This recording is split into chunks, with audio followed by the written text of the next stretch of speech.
نحمده ونصلي على رسوله الكريم أما بعد فأعوذ بالله من الشيطان الرجيم بسم الله الرحمن الرحيم رب اشرح لي صدري ويسر لي أمري واحلل عقدة من لساني يفقهوا قولي.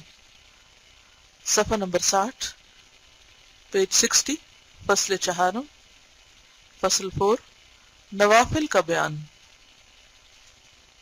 نوافل نفل کی جمع ہے اور نفل کہتے ہیں زائد چیز کو. چونکہ ہم طہارت اور نماز کے بارے میں مختلف چیزیں پڑھ رہے ہیں، آج اسی سلسلے میں نوافل کا بیان ہے. لکھتے ہیں کہ جان لو کہ فرض نماز کے علاوہ جو بھی نماز ہے، فرض نماز کے علاوہ جو بھی نماز ہے اس کی 3 قسمیں ہیں. فرض نماز کون کون سی؟ 5 prayers. اس میں فرض کیا ہے؟ جیسے فجر میں 2 رکعت، ظہر میں 4 رکعت، عصر 4، مغرب 3 اور عشاء 4. یہ تو فرض نمازیں، ٹھیک ہے، یہ فرائض میں سے ہے. اس کے علاوہ جو کچھ بھی ہے اس کی 3 قسمیں ہیں. نمبر 1 سنن، نمبر 2 مستحبات اور نمبر 3 نوافل. سنت تو وہ ہے جس پر رسول اللہ صلی اللہ علیہ وسلم نے ہمیشگی کی ہو، جیسے کہ فرائض کے بعد سنن مؤکدہ اور وتر وغیرہ. وتر کو بعض علماء واجب قرار دیتے ہیں جو سنت سے 1 درجہ اوپر ہے، اور بعض اس کو سنت مؤکدہ ہی کا درجہ دیتے ہیں. مؤکدہ کا لفظ جو ہے یہ تاکید سے ہے، یعنی جس کی بہت تاکید ہے، اور اس اعتبار سے کہ نبی صلی اللہ علیہ وسلم نے اس کو بہت تاکید کے ساتھ ادا کیا ہے، خصوصاً فجر کی سنتیں. تو یہ کون کون سی ہیں؟ فجر میں کتنی ہیں؟ 2. ظہر میں کتنی ہیں؟ 6 یا 4، یعنی اس میں چوائس ہے. عصر نہیں، مغرب 2، عشاء 2، اور اگر وتر کو سنت موقدہ میں لایا جائے تو پھر وتر بھی شامل ہو جاتے ہیں، اور اس کی تعداد مختلف ہے. مستحب وہ ہے جس کی فضیلت تو احادیث میں آئی ہو لیکن آن حضرت صلی اللہ علیہ وسلم نے اس پر مداومت نہ کی ہو، یعنی ہمیشہ ادا نہیں کیا. مداومت کا مطلب کیا؟ دوام سے، دائمی. جیسے کہ گھر میں داخل ہوتے یا گھر سے نکلتے وقت نماز پڑھنا، یا جیسے عصر سے پہلے. نوافل وہ ہیں جو ان کے علاوہ ہوں، جن کے متعلق کوئی حدیث نہ آئی ہو لیکن انسان اسے اپنی خوشی سے کرے، اور ان تینوں اقسام کا نام نفل ہے. نفل زائد چیز کو کہتے ہیں اور یہ فرائض سے زائد ہیں. معلوم ہونا چاہیے کہ بدن کی نفلی عبادت میں سب سے افضل نماز ہے. اس میں 2-3 چیزیں ہیں. ایک تو یہ کہ نماز کی بڑی تقسیم 2 حصوں پر مشتمل ہے، ایک فرض اور ایک نفل. پھر نفل کے درجات ہیں. اعلیٰ درجے میں کیا آتا ہے؟ یعنی اگر نماز کو 2 حصوں میں تقسیم کیا جائے تو وہ کون سے 2 حصے ہیں؟ ایک فرض اور دوسرے نفل. پھر نفل کے درجے ہیں. نمبر 1 سنت موقدہ کا درجہ ہے، دوسرے مستحبات کا، اور تیسرے عام نوافل. ٹھیک ہے. بعض نے اس کو اس طرح بھی کہا ہے، سنت موقدہ، سنت غیر موقدہ اور نوافل، جو ہمارے عموماً ٹرمز استعمال ہوتی ہیں. قرآن پاک کی تفسیر میں بارہا یہ بات آپ کو بتائی جا چکی ہے کہ ہر عمل ایک درجے پر نہیں ہوتا. کوئی بھی عمل ہو، خواہ وہ نماز ہو، خواہ وہ روزہ ہو، خواہ حج ہو، زکوٰۃ ہو، ہر عمل کے مختلف درجے ہیں، لیولز ہیں، گریڈز ہیں. کوئی عمل بذات خود اعلیٰ درجے کا ہوتا ہے اور پھر اس کے اندر بھی درجے ہوتے ہیں. جیسے قرآن پاک کو پڑھنے کے بھی درجے ہیں، سمجھنے بھی درجے ہیں. پھر اسی طرح نماز کے بھی درجے ہیں، یعنی کوئی فرض ہے اور کوئی نفل ہے، اور نفل میں پھر درجے ہیں.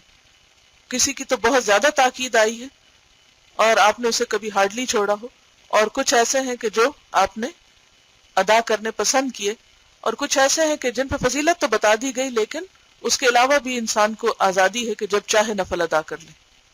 ان کی کوئی تعداد نہیں مقرر کی. یعنی کچھ تو ایسے ہیں کہ جن کے اوقات یا جن کے نام بھی ہیں. جیسے تہجد کی نماز کیا ہے؟ فرض نہیں، کیا ہے؟ نفل ہے۔ کس درجے کے نفل ہے؟ کس درجے کے؟ اعلیٰ ترین درجے کے۔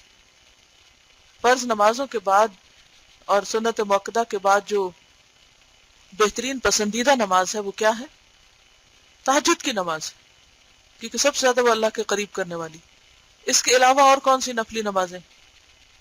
چاشت چاشت اشراق، اور صلاۃ التسبیح، اور صلاۃ الاستخارہ، کسوف اور خسوف، وہ کون سے؟ جب سورج اور چاند کو گرہن لگتا ہے اس وقت کی۔ صلاۃ الاستسقاء، وہ کیا ہوتی ہے؟ بارش نہ ہو تو نماز ادا کرتے۔ توبہ کے لیے نفل پڑھنا، استغفار، توبہ استغفار کے لیے کوئی ضرورت پیش آئے تو اس وقت نفل ادا کرنا۔ ان کا کوئی وقت مقرر نہیں ہے، نہ ہی ان کا کوئی خاص نام ہے۔ نبی صلی اللہ علیہ وسلم کا طریقہ کیا تھا کہ جب بھی کچھ مشکل پیش آتی آپ فوراً نماز کی طرف دوڑتے۔ اب اس نماز کا نام کیا؟ بس نفل نماز ہے، یہ کبھی بھی ادا کی جا سکتی۔ ٹھیک ہے، تو بات واضح ہو گئی۔ پہلی بات یہ کہ نماز دو حصوں پہ تقسیم ہے، نمبر 1 فرض اور نمبر 2 نفل۔ نفل 3 اقسام کے ہیں، ایک وہ جن پہ آپ نے تاکید کی، دوسرے جو مستحب ہیں، اور تیسرے جتنے چاہیں، نو نیم نو نمبر۔ اور پھر بدن کی جو عبادتیں، ہمارے جسم کے اعضاء جو عبادت کرتے ہیں، ان میں سب سے بہترین عبادت کون سی ہے؟ نفل نماز۔ یعنی ہم اپنے بدن سے جو بھی کوئی کام لیتے ہیں نیکی کا، تو ان میں اعلیٰ ترین کام کیا ہے؟ نماز کی ادائیگی۔ اور انسان اللہ تعالیٰ کا قرب کس طریقے سے اختیار کرتا ہے؟ نماز کے ذریعے، فرائض کی ادائیگی کے ذریعے۔ یعنی فرائض سے بڑھ کر کوئی چیز ایسی نہیں جو بندے کو اللہ سے قریب کرے۔ اگر کوئی بھی شخص یہ چاہتا ہے کہ وہ اللہ سے قریب ہو تو اسے اپنے فرائض ادا کرنے چاہیے، چاہے وہ نماز میں ہو یا روزے میں ہو یا حج زکوٰۃ میں ہو یا کسی بھی اور چیز میں۔ اپنی ڈیوٹی کا پورا کرنا اور کمٹمنٹس کو نبھانا، چاہے وہ اللہ کے ساتھ ہو یا بندوں کے ساتھ، وہ پسندیدہ ترین امور ہیں۔ اور اس کے بعد ایکسٹرا کام کرنا، خواہ وہ عبادات میں ہو اور خواہ وہ معاملات میں ہو، یہ احسان کا درجہ ہوتا ہے۔ اور نفل کا لفظی معنی کیا ہے؟ ایکسٹرا، زائد، جو ہم پر پابندی نہیں ڈالی گئی فرض کے درجے میں کہ جس کی پوچھ ہوگی اگر نہ کیا، لیکن اگر ہم کرتے ہیں تو اس پر اجر و ثواب بہت زیادہ ہے۔ بندہ اللہ کے قریب تر ہوتا چلا جاتا ہے، یہاں تک کہ حدیث میں آتا ہے کہ اللہ تعالیٰ کہتے ہیں کہ میں اس کا ہاتھ بن جاتا ہوں جس سے وہ پکڑتا ہے، میں اس کی آنکھ بن جاتا ہوں جس سے وہ دیکھتا ہے، میں اس کا پاؤں بن جاتا ہوں جس سے وہ چلتا ہے۔ یعنی اس سے پوری طرح اللہ کی تائید حاصل ہو جاتی۔ جب ہم وہ کام کرتے ہیں تو پھر اللہ تعالیٰ کی مدد شامل حال ہو جاتی اور اعمال قبولیت کے درجے میں پہنچ جاتے ہیں۔ تو بعض اوقات آپ سوچتے ہیں یہ جس کوئنسیڈنس تھا، یہ کوئنسیڈنس نہیں ہوتا، یہ اللہ کی تائید ہوتی ہے۔ یعنی جو آپ چاہتے ہیں وہ آپ کے سامنے ہوتا ہے، اور یہ انسان کی اخلاص اور سچائی کی علامت ہوتا ہے۔ نوافل کی اقسام اور ان کے فضائل فقہ کی کتابوں میں مذکور و مشہور ہیں۔ نماز نبی آپ نے پڑھی ہے، کتاب الصلاۃ آپ پڑھ چکے ہیں، اور اس میں آپ دوبارہ بھی دیکھ سکتے ہیں کہ نوافل کی کیا کیا اقسام تھی۔ لیکن ان میں سے ہم نماز تسبیح کا ذکر کرتے ہیں کیونکہ اس کی کیفیت سے بعض لوگ واقف نہیں۔ نماز تسبیح کے بارے میں سنن نبی داؤد اور ابن ماجہ میں روایات آتی ہیں، اور ان کے طرق اتنے ہیں، یعنی اتنی مختلف طرح سے ان کو روایت کیا گیا کہ یہ حدیث حسن کے درجے میں پہنچتی۔ ٹھیک ہے، یعنی ضعیف حدیث نہیں۔ بعض لوگوں کا خیال ہے کہ شاید یہ ضعیف ہے، تو ضعیف نہیں۔ جب کسی حدیث کے جو چین آف نیریٹرز ہیں وہ کئی ایک ہوں تو وہ سارے مل کے اس حدیث کو کیا درجہ دے دیتے؟ حسن کا درجہ دے دیتے۔ چونکہ نماز تسبیح میں اللہ کی تسبیح بہت زیادہ ہوتی، اور تسبیح ایک بہت فضیلت والا کام ہے، تو اس لیے انہوں نے اس کا ذکر کیا ہے، کیونکہ اس کی کیفیت سے بعض لوگ واقف نہیں، یعنی بعض لوگوں کو معلوم نہیں کہ نماز کیسے ادا کی جاتی۔ اور ہماری جن بہن کا یہاں انتقال ہوا تھا ان کے بارے میں یہ پتہ چلا کہ وہ ہر روز نماز تسبیح پڑھتی تھی، نماز کی محبت کی وجہ سے۔ تسبیح تو ہم ویسے بھی بیٹھ کے پڑھتے رہتے ہیں، سبحان اللہ و بحمدہ سبحان اللہ العظیم، لیکن اگر وہی تسبیح نماز کے اندر ہو تو اس کا اجر اور ثواب اور زیادہ ہو جاتا۔ لیکن ظاہر ہے کہ ان کے اوپر اور ایسی ذمہ داریاں نہیں تھی، جن کے اوپر علم حاصل کرنے کی ذمہ داری ہو یا دیگر فرائض گھر کے ہوں یا بچوں کے ہوں تو پھر وہ ان کی پرائرٹی ہو جاتے ہیں. لیکن ہر انسان کے حالات ہمیشہ ایک جیسے نہیں رہتے. چھوٹے بچے ایک دن بڑے ہو جاتے، بچوں کی شادیاں ہو جاتی، فرصت فراغت زیادہ ہو جاتی، اور اسی طرح علم حاصل کرنے میں بھی بعض اوقات کچھ ٹائم ایسا ہوتا ہے کہ بہت پریشرز ہوتے ہیں، پھر اس کے بعد وہ ختم ہو جاتے ہیں، امتحانوں کا سلسلہ ختم ہو جاتا ہے. لوگ چھٹیاں منانے کی فکر کرتے لیکن اس میں کبھی کسی نے یہ پلان نہیں کیا کہ ہم ذرا عبادت بھی تھوڑی اور بڑھا لیں، ان دنوں کچھ نفلی روزے رکھ لیں یا نفلی نمازیں ادا کر لیں. اور سب کچھ پلان کیا جاتا ہے کہ گھر کی صفائی کرنی ہے یا سیر و تفریح کے لیے جانا ہے اور بہت سے کام کرنے ہیں، لیکن عبادت کی طرف دھیان کم آتا ہے. تو جب بھی آئندہ آپ کو فراغت ملے تو اسلام میں فراغت کا کانسیپٹ کیا ہے؟ قرآن مجید میں آتا ہے فَإِذَا فَرَغْتَ فَانْصَبْ وَإِلَىٰ رَبِّكَ فَارْغَب. فَإِذَا فَرَغْتَ جب تم فارغ ہو جاؤ، فَانْصَبْ تو اپنے آپ کو تھکاؤ. کس چیز میں تھکاؤ؟ اللہ کی عبادت میں. وَإِلَىٰ رَبِّكَ فَارْغَب اور اپنے رب کی طرف خوب رغبت کرو. بعض اوقات ہم یہ کہتے ہیں او اچھا اب تو ہم سفر پر ہیں اور سفر میں تو اللہ نے فرض نماز بھی آدھی کر دی ہے تو نفل کس لیے پڑھنے. لیکن یہ حدیث بھول جاتے ہیں کہ نبی صلی اللہ علیہ وسلم سفر میں اپنی سواری پر بھی نوافل پڑھتے رہتے تھے. اور سفر میں سواری پر نماز کی طریقہ کیا ہے کہ اس وقت آپ نیت باندھ لیں جب سواری کا رخ جو ہے وہ قبلے کی طرف ہو، اور اس کے بعد وہ جدھر بھی گھومتی چلی جائے آپ اس میں نوافل اپنے پڑھ سکتے ہیں. تو اگر زیادہ نہیں تو کم از کم 2-4 تو پڑھ ہی لیں. تو جو لوگ دور سے آتے ہیں مثلا ڈرائیو کر کے، تو جو ڈرائیو کر رہے ہیں وہ تو سب کا ہی اجر کما رہے ہیں، سب کو لے جانے لانے کا. لیکن جو نہیں کر رہے، ہاتھ پہ ہاتھ رکھ کے بیٹھے ہوئے ہیں، وہ تسبیح کریں. اور تسبیح کرنے کے علاوہ یہ ہے کہ وہ سواری پر نفل ادا کرتے جائیں، اور یہ نبی صلی اللہ علیہ وسلم کی سنت بھی ہے. تو نماز تسبیح کا طریقہ انہوں نے یہاں لکھا ہے. اکرمہ نے حضرت ابن عباس رضی اللہ عنہ سے روایت کیا ہے کہ رسول اللہ صلی اللہ علیہ وسلم نے حضرت عباس سے فرمایا، اے چچا، کیا میں آپ کو عطیہ نہ دوں، تحفہ نہ دوں؟ کیا میں آپ کو کچھ تعلیم نہ دوں؟ تو اس سے کیا پتہ چلتا ہے کہ تعلیم بھی تحفہ ہے. کسی کو کوئی اچھی بات سکھانا، اس کو بعض جگہ صدقہ کہا گیا ہے اور بعض جگہ تحفہ کہا گیا ہے. ہمارے ہاں تحفے کا لفظ ذہن میں آتے ہی کیا آتا ہے؟ مٹیریلسٹک اپروچ ہوتی ہے، اور کوئی چیز آتی ہے کہ کوئی کتاب ہوگی یا کوئی کپڑا ہوگا یا کوئی بھی چیز ہوگی. لیکن نبی صلی اللہ علیہ وسلم نے علم کو مہر کی حیثیت سے بھی دلوایا ہے کہ ایک شخص نے چاہا کہ شادی کرے اور اس کے پاس بیوی کو دینے کے لیے کوئی روپیہ پیسہ نہیں تھا، مہر نہیں تھا.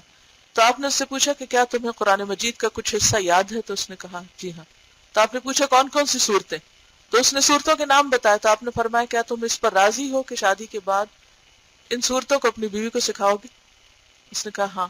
تو آپ نے فرمایا کہ میں پھر یہ تعلیم دینا تمہارا مہر قرار دیتا ہوں. اور اس عورت نے کہا کہ میں اس پہ راضی ہوں. تو علم کا دینا جو ہے وہ صدقہ بھی ہے، وہ تحفہ بھی ہے، اور وہ ایک بہت بڑا عطیہ ہے، بخشش. اور راوی نے حدیث ذکر کی یہاں تک کہ فرمایا آپ 4 رکعت نماز پڑھیں. یعنی طریقہ کیا ہے؟ ہر رکعت میں سورۃ فاتحہ اور کوئی اور سورت پڑھیں. جب پہلی رکعت میں قرات سے فارغ ہو جائیں تو قیام کی حالت ہی میں 15 مرتبہ یہ تسبیح پڑھیں، سبحان اللہ والحمد للہ ولا الہ الا اللہ واللہ اکبر 15 ٹائمز. اب 15 ٹائمز کے لیے آپ کو یوں گننے کی اجازت نہیں، انگلیوں پر یوں. اجازت آپ کیا کر سکتے ہیں، مثلا آپ نے ہاتھ رکھا ہوا ہے تو ایک کو گننے کے لیے ایک انگلی کو پریس کر دیں، دوسری کو دوسری، تیسری، چوتھی، پانچویں، جو پڑھتے جائیں دونوں ہاتھوں سے. اور جب 2 ہاتھ ہو جائیں تو پہلے پہ پھر آ جائیں، تو اس سے کبھی بھی نہیں بھولیں گے آپ. بعض لوگ پڑھتے ہیں تسبیح تو پھر ان کو خلل ہو جاتا ہے، یا بعض پھر ہاتھوں پہ زیادہ اشارہ کرنے لگتے ہیں. تو نماز میں زیادہ حرکت نہیں کرنی چاہیے، بس یہ کہ انگلیاں پریس کر کے نمبر اپنا کاؤنٹ یاد رکھیں. پھر رکوع کریں اور رکوع میں یہی تسبیح 10 مرتبہ پڑھیں. پھر رکوع سے سر اٹھائیں تو 10 مرتبہ پڑھیں. پھر سجدے میں جائیں تو 10 مرتبہ پڑھیں. پھر سجدے سے سر اٹھائیں تو 10 مرتبہ پڑھیں. پھر سجدے میں جائیں تو 10 مرتبہ پڑھیں. پھر سجدے سے سر اٹھائیں تو کھڑا ہونے سے پہلے 10 مرتبہ پڑھیں. یہ ایک رکعت میں 75 یعنی 75 تسبیحات ہوئیں. اسی طرح 4 رکعات میں پڑھیں. اگر طاقت ہو تو یہ نماز ہر روز پڑھیں. یعنی آپ صلی اللہ علیہ وسلم نے اپنے چچا کو کیا کہا کہ اگر آپ پڑھ سکیں تو ہر روز پڑھیں، اگر نہ ہو سکے تو ہر جمعہ میں ایک بار پڑھ لیں. اگر یہ بھی نہ ہو سکے تو مہینے میں ایک بار پڑھیں، اگر یہ بھی نہ ہو سکے تو سال میں ایک مرتبہ، اور اگر یہ بھی نہ کر سکو تو عمر میں ایک دفعہ پڑھ لو۔ لیکن یہ نماز جس میں اللہ کی بہت زیادہ کثرت سے تسبیح بیان کی جاتی ہے، تو یہ کم از کم ہمیں بھی زندگی میں ایک بار پڑھ ہی لینی چاہیے۔ عموماً لوگ رمضان میں پڑھتے ہیں، لیکن ضروری نہیں کہ رمضان ہی کو اس کے لیے مختص کر لیں، جب بھی موقع ہو، کوئی بھی چھٹی آ رہی ہو آگے چند دنوں میں تو اس میں پڑھ لیں۔ اس میں آپ دیکھیے کہ نماز جو ہے یہ اگر آپ غور کریں تو لوگوں پر سب سے بھاری ہوتی ہے، سب سے مشکل عبادت ہونے لگتی ہے۔ لوگ روزے بھی رکھ لیتے ہیں، صدقہ خیرات بھی کر لیتے ہیں، دوسروں کو کھانا بھی کھلا دیتے ہیں، اور بھی نیکی کے کام کر لیتے ہیں، لیکن نماز بھاری ہوتی ہے ان پہ۔ کیوں؟ بچوں کو بھی نماز کی عادت ڈالنا جو ہے وہ سب سے مشکل کام ہوتا ہے، یہ نماز کے لیے اٹھانا یا نماز کی طرف لانا۔ اس کی بنیادی وجہ یہ ہے کہ شیطان جو ہمارا کھلا دشمن ہے، اس نے خود سجدے سے انکار کیا تھا، اور جب وہ ابن آدم کو سجدہ کرتے ہوئے دیکھتا ہے تو بہت زیادہ پریشان ہوتا ہے، کہتا ہے کہ میری ذلت اور رسوائی کہ میں نے جس چیز سے انکار کیا آدم نے اسی کو اختیار کر لیا۔ اس کے لیے بہت زیادہ جلنے کوڑنے کا مقام ہوتا ہے جب کوئی سجدہ کرتا ہے، اس سے زیادہ کوئی چیز اس کو بری نہیں لگتی۔ لہٰذا جب انسان نماز کا ارادہ ہی کرتا ہے تو وہ آ جاتا ہے، اور پہلے تو اٹھنے نہیں دیتا، سب سستی اور اس کو مشکل بنا کے پیش کرتا ہے۔ اسی لیے اللہ تعالیٰ فرماتے ہیں وَإِنَّهَا لَكَبِيرَةٌ، اور یقیناً وہ بھاری ہے، بڑی ہے، إِلَّا عَلَى الْخَاشِعِينَ، مگر خشوع اختیار کرنے والوں کے لیے، اللہ کے آگے دبنے اور عاجزی کرنے والوں کے لیے وہ بھاری نہیں ہے، ان کے لیے اللہ کے آگے جھکنا کچھ مشکل نہیں ہوتا۔ اور اگر دیکھا جائے تو کتنے منٹ لگتے ہیں 2 رکعت پڑھنے میں، 4 رکعت پڑھنے میں، اتنی دیر میں بعض اوقات لوگ بیٹھے سوچتے رہیں گے، اٹھیں گے نہیں، اور اگر اٹھ جائیں، صرف اٹھ ہی جائیں، تو آپ دیکھیں گے اتنی دیر میں نماز بھی ادا ہو جائے۔ پھر جو وضو ہے تو اس پر اس نے شیطان نے اپنا چیلا مقرر کر رکھا، خنزب، جو اس وقت وسوسے ڈالتا ہے اور کہتا ہے تم پاک ہی نہیں ہو، کیونکہ وہ شک ڈال دیتا ہے دل میں، تو پھر نماز میں دل ہی نہیں لگتا۔ جب نماز میں دل نہیں لگتا تو انسان سوچتا ہے ایسے پڑھنے کا کیا فائدہ، اور خصوصاً نوافل۔ فرض سے انسان پڑھ ہی لیتا تو کہتا ہے اچھا اتنی محنت بھی تم کرو اور تم پوری طرح پاک صاف بھی نہیں ہو تو پھر کیا فائدہ۔ اور میں نے دیکھا ہے وہ بہت سے لوگ تو نفل کوئی نہیں پڑھتے ہوتے، تم کیوں اپنے آپ کو ہلاک کرتے ہو۔ اور امام شافعی نے کہا ہے کہ علم کا حاصل کرنا جو ہے وہ نوافل کے ادا کرنے سے زیادہ بہتر ہے۔ حالانکہ ہم اتنی دیر راستے میں کھڑے ہو کے کسی سے باتیں کر لیں گے، کوئی ٹیلی فون کال اٹینڈ کر لیں گے، کوئی اور کام صفائی شروع کر دیں گے، وہ 5 منٹ جس میں 2 نفل ادا ہوتے ہیں وہ ہم کسی بھی کام میں لگا دیں گے، لیکن نفل پڑھنے کی طرف نہیں آئیں گے۔ تو یہ شیطان کا بہت بڑا وار ہوتا ہے، تو اس کو کٹ کرنے کی ضرورت ہے۔ اس بارے میں وہ ایک مشہور حدیث آپ کو شاید پہلے بھی سنائی گئی ہو، بہت ہی موٹیویشنل حدیث ہے۔ حضرت ابو ہریرہ کہتے ہیں کہ ایک قبیلے کے 2 لوگ ایک ہی دن مسلمان ہوئے اور دونوں جہاد میں چلے گئے۔ ان میں سے ایک شہید ہو گیا، دوسرا 1 سال کے بعد فوت ہوا۔ تو حضرت طلحہ نے دیکھا کہ جو شخص سال بعد فوت ہوا ہے، شہید نہیں ہوا، وہ جنت میں شہید سے پہلے داخل ہو رہا ہے۔ تو اس کو بڑی فکر ہوئی کہ یہ کیا معاملہ ہے، تو نبی صلی اللہ علیہ وسلم کے پاس آیا تو آپ نے فرمایا کہ کیا تم نے نہیں دیکھا کہ اس شخص نے 1 سال میں 1 ماہ کے روزے بھی رکھے اور 6000 سے زائد نماز کی رکعتیں بھی ادا کی، تو یقیناً اس کا درجہ شہید سے آگے ہو گیا، کیونکہ شہداء اور صالحین کے وہ صالحین میں شمار ہو گئے نا، تو صالحین میں شمار ہونے کے لیے بہترین چیز کیا ہے؟ نماز۔ اور جنت میں درجے ہیں، اور انسان کا درجہ ہر سجدے پر یعنی ہر رکعت پر 1 درجہ بڑھ جاتا ہے۔ کس کو کتنے اونچی جگہ پر گھر ملے گا، کتنا بلند مقام ہوگا، جتنا قرآن یاد ہوگا اور جتنے نماز کے رکعتیں زیادہ ہوں گی۔ تو جس کا جی چاہے اتنی ہی رکعتیں بڑھا لے۔ تو اس میں ہمیں بخل نہیں کرنا چاہیے، صرف اپنے آپ کو سمجھانے کی ضرورت ہے کہ آخر کتنی دیر لگ جائے گی۔ ایک کہتی ہے کہ میں نے ایک دن اندازہ کیا کہ کتنی دیر آخر اس سارے کام کو لگتی ہے۔ 2.5 منٹ لگتے ہیں آرام سے وضو کرنے میں، اگر شیطان اس میں بہت وسوسہ نہ ڈالے، اور 5 منٹ لگتے ہیں آرام سے 2 رکعت ادا کرنے میں، جس میں انسان قل هو اللہ پڑھ لے، اور اگر کوئی اور بھی چھوٹی موٹی صورت ادا کر لے تو چند سیکنڈز کا فرق پڑے گا۔ لیکن جو دولت آپ کو نصیب ہوگی سکون کی اور اطمینان کی، کتنے ہی مسائل اور کتنی ہی فکریں اور غم اور ہم پالے رکھتے ہیں ہم، لیکن اٹھ کے اللہ سے نہیں مدد حاصل کرتے تو اللہ تعالیٰ کیا فرماتے ہیں؟ وَاسْتَعِینُوا بِالصَّبْرِ وَالصَّلَاةِ، مدد مانگو صبر اور صلاۃ کے ساتھ، اور اللہ تعالیٰ سنتا ہے۔ سب سے زیادہ انسان جو اللہ کے قریب ہوتا ہے وہ سجدے کی حالت میں ہوتا ہے، وَاسْجُدْ وَاقْتَرِبْ، اور جب آپ سجدہ کریں تو اللہ کے قرب کو محسوس کیا کریں کہ میں یہاں اللہ کے قریب ترین ہوں اب، اور پھر سجدے کی حالت میں دعائیں بھی قبول ہوتی ہیں۔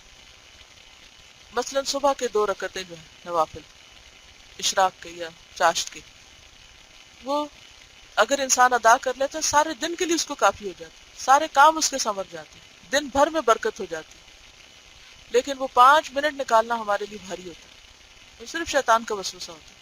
ٹھیک ہے، اگر گھر میں آپ کو موقع نہیں ملا، یہاں آتے ہوئے راستے میں پڑھ لیا کریں۔ اور جو لوگ تھوڑی دیر بھی پہلے کلاس سے آ جاتے ہیں، وہ کلاس روم میں آ کے ادھر ادھر بیٹھ کے انتظار کرنے کے بجائے سیدھے مسجد جایا کریں۔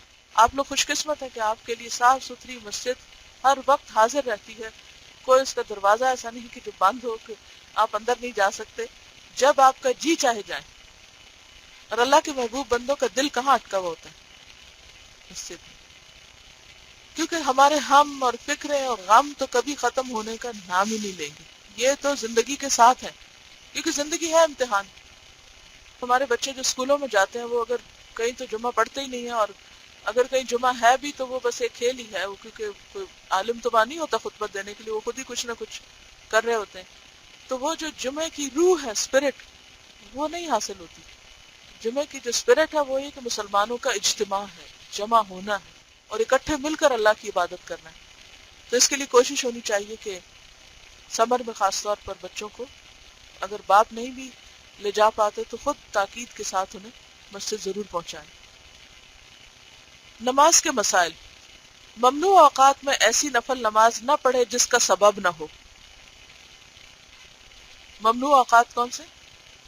جب صبح سورج نکل رہا ہو، اندر باہر ہو، جب سورج ڈھل رہا ہو یعنی ظہر سے تھوڑی دیر پہلے، اور مغرب کے وقت جب سورج غروب ہو رہا ہو۔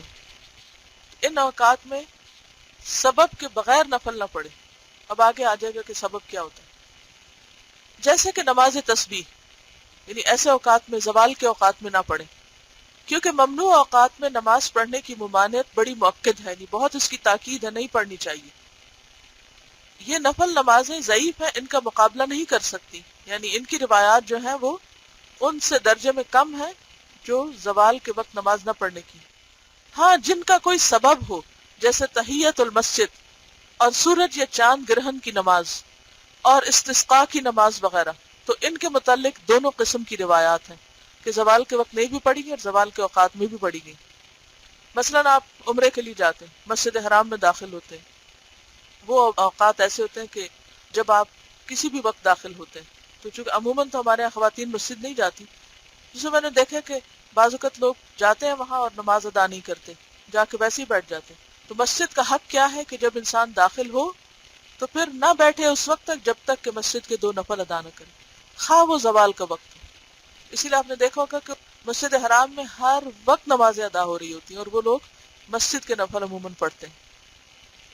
معلوم ہونا چاہیے کہ تینوں اوقات میں نماز پڑھنے کی جو ممانعت ہے، اس میں 3 راز ہیں، یعنی ان 3 اوقات میں کیوں نہ نماز پڑھی جائے۔ پہلا یہ کہ سورج کے پجاریوں کی مشابہت نہ ہو۔ جو لوگ سورج پرست ہوتے ہیں، سورج کی پوجا کرتے ہیں، عبادت کرتے ہیں، ورشپ کرتے ہیں، وہ ان 3 اوقات میں جب سورج نکل رہا ہوتا ہے، ڈھل رہا ہوتا ہے، زوال کا وقت ہوتا ہے یا پھر غروب ہو رہا ہوتا ہے، اس وقت اس کو پوجتے ہیں، تو ہمیں اس وقت عبادت سے منع کر دیا گیا۔ دوسرا یہ کہ شیطان کے کنارے سر کو سجدہ کرنے سے بچ جائے، کہ سورج چڑھتا ہے تو اس کے ساتھ شیطان کا سینگ کنارے سر ہوتا ہے، ایسے ہی بتایا گیا ہے، اب اس کی حقیقت کیا ہے اللہ ہی کو پتہ ہے۔ پھر جب سورج بلند ہوتا ہے تو الگ ہو جاتا ہے، یعنی سورج نکلتا ہے تو شیطان ساتھ ساتھ اس کے ایک طرح سے چڑھ رہا ہوتا ہے، طلوع ہو رہا ہوتا ہے، لیکن جب دوپہر کو ٹھہرتا ہے تو اس سے آ ملتا ہے، اور جب ڈھلتا ہے تو الگ ہو جاتا ہے، پھر جب غروب ہونے کے لیے جھکتا ہے تو آ ملتا ہے، یعنی شیطان ساتھ ساتھ ہوتا ہے۔ سورج جو شیطان کے 2 سینگوں کے درمیان نکلتا ہے تو اس کی کوئی حقیقت ہوگی، تو ان اوقات میں پھر نماز ادا نہیں کرنی چاہیے۔ تیسرا یہ کہ آخرت کی راہ پر چلنے والے عبادت پر ہمیشگی کرتے یعنی ہمیشہ عبادت کرتے، اور ایک ہی طریقے پر ہمیشگی کرنا انسان کو اکتا دیتا ہے۔ کیا مطلب اس کا، کیا سمجھ آئے؟ جو آخرت کی راہ پہ چلتے ہیں، منہاج القاصدین، منہاج القاصدین کیا ہے؟ اصل میں آخرت کی راہ ہے نا۔ منہاج کا مطلب ہوتا ہے راستہ، اور قاصدین جو چلنے والے ہیں اس پر، اس کا ارادہ کرنے والے۔ تو وہ کس راہ پہ چل رہے ہیں؟ آخرت کی راہ پہ۔ آج ابھی آنے سے پہلے میں ایک حدیث پڑھ رہی تھی، نبی صلی اللہ علیہ وسلم کے پاس جبریل علیہ السلام آئے اور کہا کہ اے اللہ کے رسول صلی اللہ علیہ وسلم، آپ جتنا بھی زندہ رہ لیں ایک دن مرنا ہے، اور آپ کسی سے جتنی بھی محبت کر لیں ایک دن اس سے جدا ہونا ہے۔ یہ دنیا کا کیا ہے؟ دستور ہے۔ تو گویا ہم میں سے ہر ایک کو آخرت کے راستے پہ جانا ہے، اور چل رہے ہیں ہم ہر روز صبح کرتے ہیں نا تو آخرت ہی کی طرف چل رہے ہیں، لیکن ہم محسوس نہیں کرتے کہ ہر دن ہمیں موت سے قریب کر رہا ہے، ہر دن موت سے۔ کل اس وقت کی نسبت آج ہماری ٹرین آگے جا چکی ہے موت سے ملنے کے لیے، موت کھڑی انتظار کر رہی ہے، اور ہم ایک جیسے ٹرین پہ چڑھے بیٹھے ہیں، اور وہ چل رہی ہے، کسی ایک لمحے کے لیے بھی نہیں رکتی، ورنہ تو ٹرین رک جاتی ہے نا۔ کبھی ٹرین کا سفر کیا؟ تو ویسے تو ٹرین رکتی ہے نا، اسٹیشن آتے ہیں، لیکن یہ ٹرین نہیں رکتی، یہ چلے جا رہی ہے۔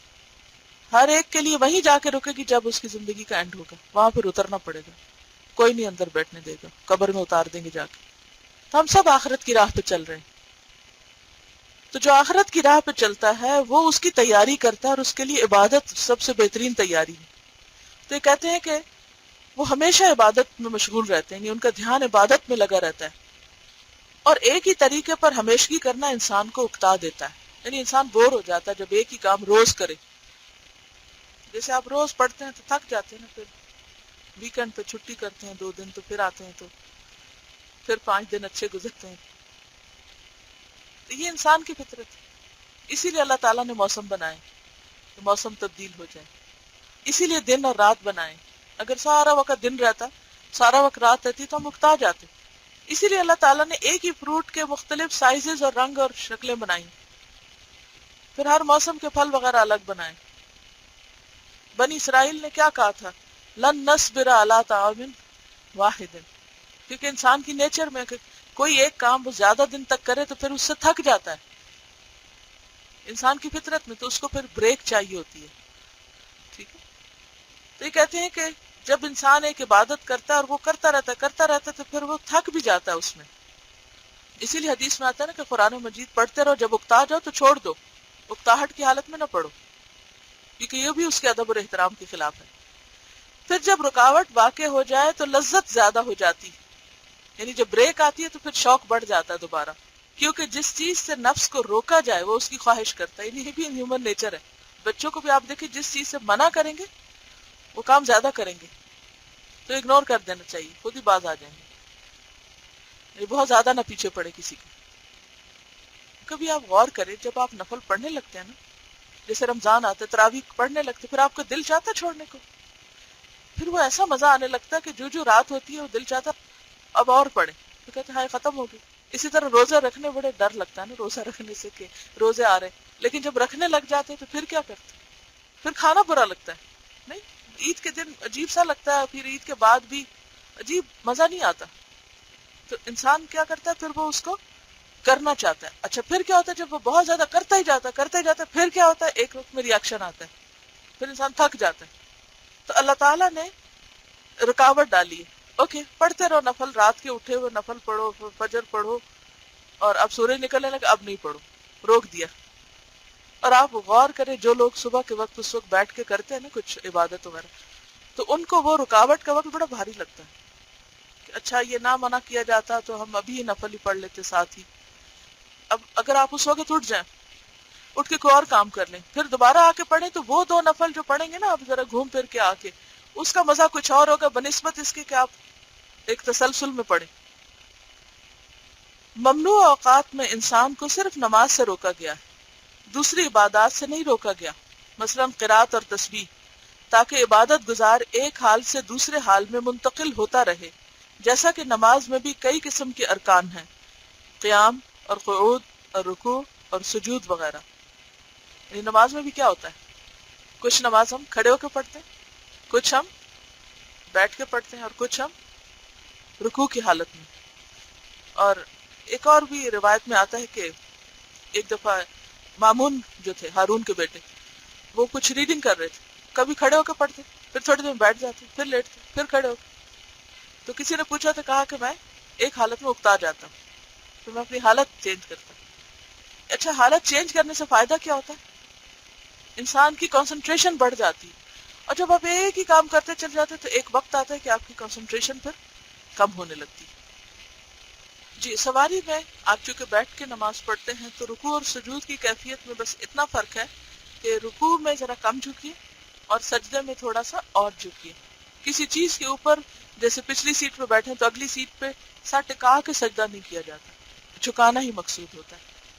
ہاتھ قیام کے وقت بندھے رہے اور رکوع کے وقت گھٹنوں پر ہی ہوں، اور اسی طرح سجود کے وقت بھی گھٹنوں پر ہی ہوں. اور اتحیات میں ذرا سے پیچھے کر تھوڑا بہت آگے پیچھے کر لینا چاہیے، ہلا لینا چاہیے، ورنہ وہ کچھ وقت سینے پر ہوں گے اور کچھ وقت گھٹنوں پر ہوں گے.